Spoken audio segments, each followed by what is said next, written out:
મુખ્ય કુલગુરુશ્રી,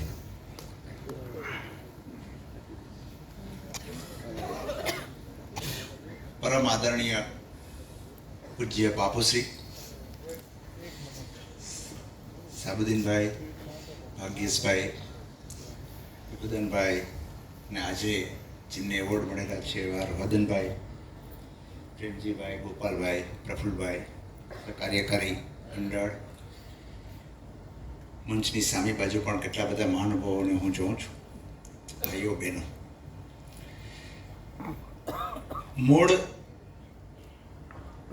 હું તો આંખના ડૉક્ટર તરીકે સિવિલ હોસ્પિટલની અંદર 28 વર્ષથી આંખનું જ કામ કરતો હતો અને એક આ કાર્યક્રમે મારા માટે કદાચ ઋણ સ્વીકારનો છે કે મેં એમ જ માનતો હતો કે બસ ડૉક્ટરી આવડે એટલે ઘણું બધું સારું થઈ જશે અને એ શ્રેષ્ઠ છે.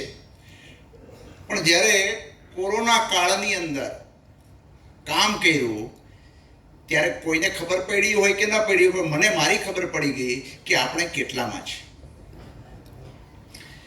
એ પછી કાળક્રમે મને યુનિવર્સિટીની પણ જવાબદારી મળી.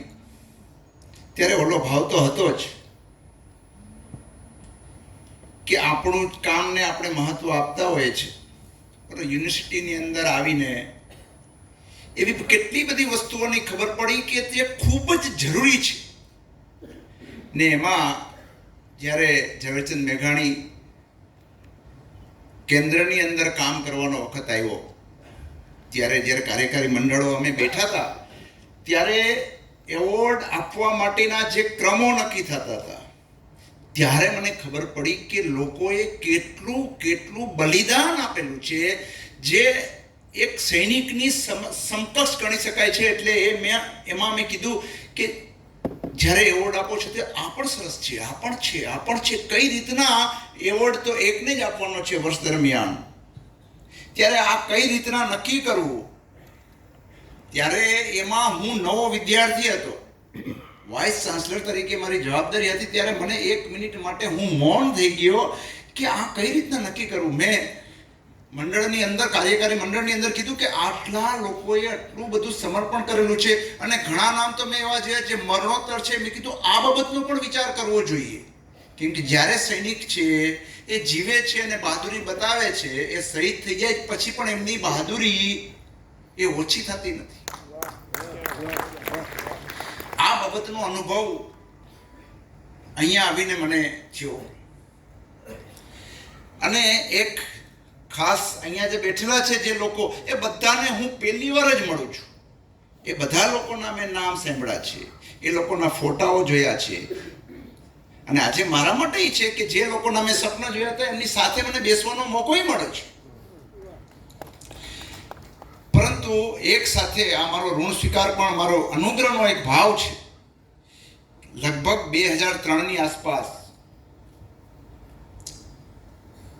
પૂજ્ય બાપુની યુનિવર્સિટી ખાતે 3 દિવસીય શિબિર કે હશે, એમાં મને આમંત્રણ મળ્યું હતું ને હું એ ગયો હતો.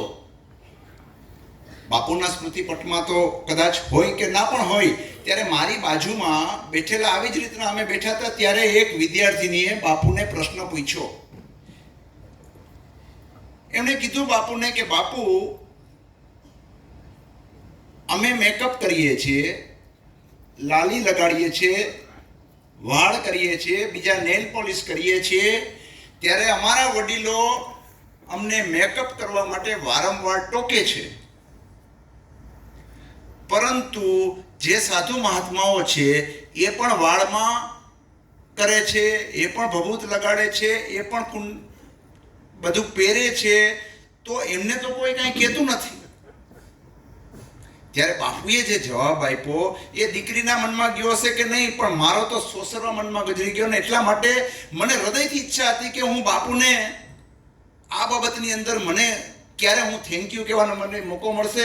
ને આજે મને કુદરતે આ મોકો પણ આપ્યો. ત્યારે બાપુએ જવાબ આપ્યો હતો કે મેકઅપ કરવામાં દીકરા કાંઈ વાંધો નથી, પણ મેકઅપની સાથે જો વેકઅપ હશે ને તો કાંઈ પ્રશ્ન નથી.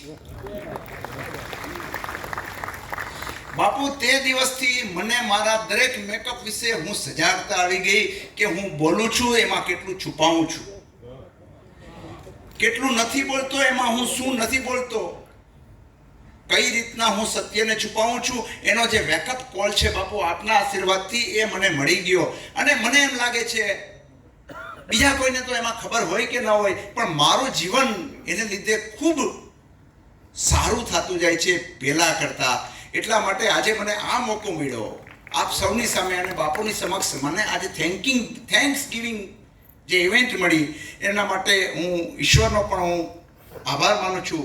આપ સૌએ મને સાંભળ્યો. અસ્તુ. ભારત માતા કી જય.